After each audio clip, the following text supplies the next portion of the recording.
what are the first three things that they should do if they're thinking about going down this road?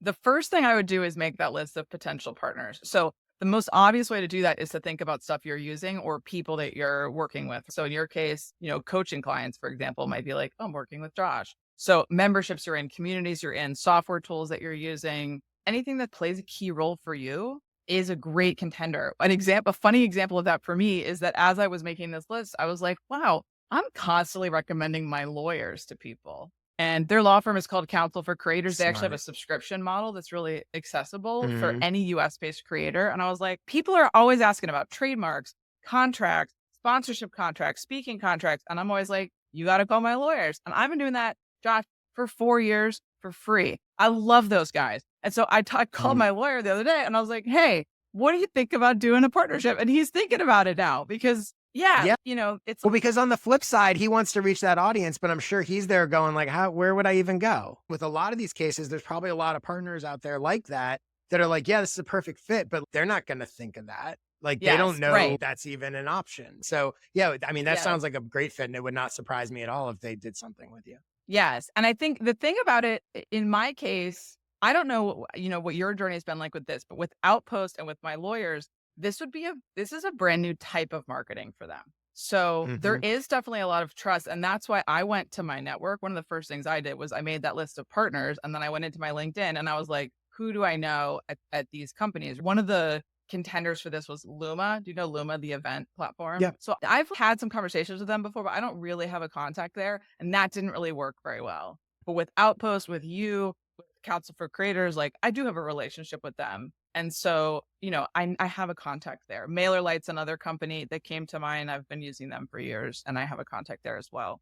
So make that list of partners, people that you're like, oh yeah, I could talk about this brand for like at least a month or 3 months or however long you're going to Mhm. do it. And then I would start thinking through how you want to integrate them. So what's on the table in terms of your channels, your levers. So for me, I put LinkedIn on the table for this. I wouldn't, like I said, I wouldn't have put it in there on its own, but as like a extra layer, an extra touch point to the newsletter thing, I was like, it makes sense to sort of combine these two things. I have a bigger audience on LinkedIn and there's also some crossover there. So it's just a nice way for people to see something more than once and to feel like, oh yeah, I've been seeing Let's Talk About This brand. It's cements it more for them. So I put LinkedIn on the table, I put the newsletter on the table, and like I said, I put the training live sessions on the table because that's something I do a lot. So you got to think about that. Can Like, you what are the offers there? Yeah, go ahead. Yeah, can you give people a sense of, because we've said that you don't have a huge audience, but like a sense of like how big is your audience? How many email subscribers do you have? How many LinkedIn?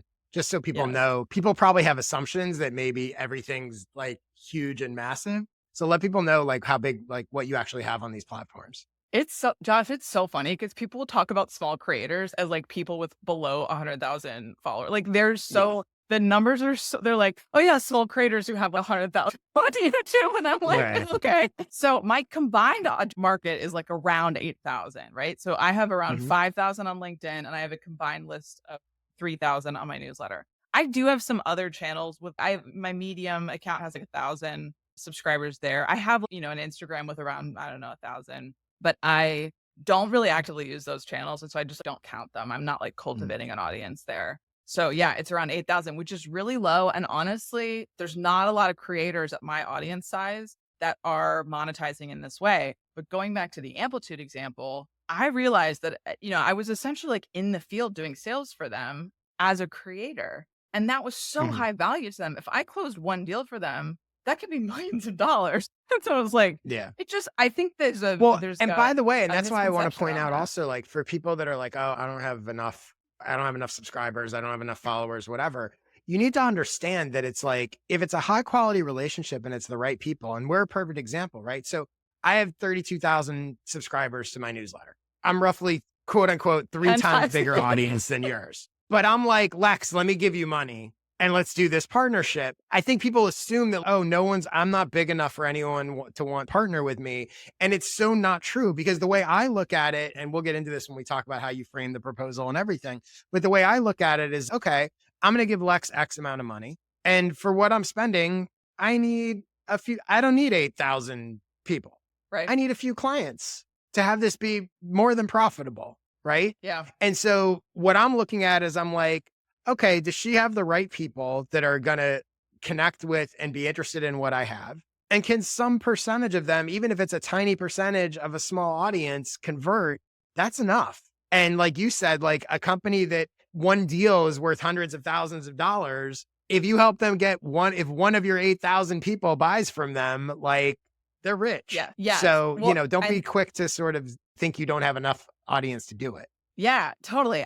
One of my classified partners was a website designer, and they booked a Mhm. website from like a $30 Yeah. classified ad. And I was like, that's a multi-thousand, like a $5,000 Yep. return is awesome. So yeah, Yeah. it's true. And I think if you have good trust with your audience, which like interestingly, I think a lot of small creators do because Mhm. we're not so far into that game of monetization. So when we say things, people believe us. It's not like we're Mr. Beast. You just know Mr. And Beast. And also their audience tends to be even more specific. So it's easier to tell, are there people a perfect fit for this thing? Because if they're not that big, they're probably very similar. yeah, There's not, the it's bigger the targeted. audience gets, the more variety there is within that audience. So I cut you off. So the first three things, I think you gave two of them. So let's do the third. Yes. Okay. So make the list of partners, figure out what you want to offer. So figure out how you're going to integrate those partners. And I found it really helpful, jumping ahead a little bit, to sort of play forward how I would offer that for each of you that I was thinking about, Mhm. because it was such a small set. So I could sort of play forward. Okay, well, how would Josh and I work? Like, how would this make sense? Which channels do I want to put on the table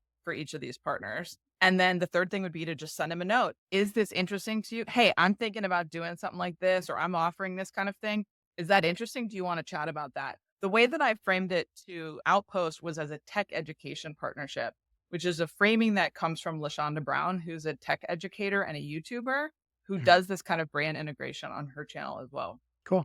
I'm curious Yeah. if in terms of, and I don't know how much sort of proactive outreach you've done or not, but what percentage led to, if they didn't necessarily buy, led to serious conversation about it? What would you say if you emailed 10 different potential partners, Yes. how Okay. So many I actually only lead to a serious conversation? almost all of them, but I only had a few, right? So I reached out to Outpost, I reached out to Luma, Mhm. you reached out to me based on my Mhm. LinkedIn post, and then I reached out to my lawyers. And so, Outpost is my featured partner this year, so that worked out great. You and I are working together. Mhm. I'm definitely going to talk to my lawyers, and maybe by the time this is airing, we'll be off to the races with that. Yeah. Then Luma was the only company that didn't get back to me, and I have very loose ties there, and I didn't end up following up with them because I just booked enough of these Yeah. that I just didn't really need them. So yeah, most of them did. And that it's funny. I was talking to someone about this earlier today. That idea of just going after the people you want comes from my friend Holly Gressley, who years ago gave me that framing for like job search stuff, right? Like rather than Mhm. applying to 200 jobs, just finding the one or two jobs you really want and focusing on building relationships with those people and really getting in there. And so that's what I did. And that's why I was able to do such a detailed proposal, because I was like, I had a high confidence that these would close. And I wanted you to close, right? I didn't just want a person to close. And so it becomes a different way to look at the sale, if that makes sense. Yeah. Yeah, and you're being strategic about it every step of the way. And the more strategic you are about anything, the more likely it is to work.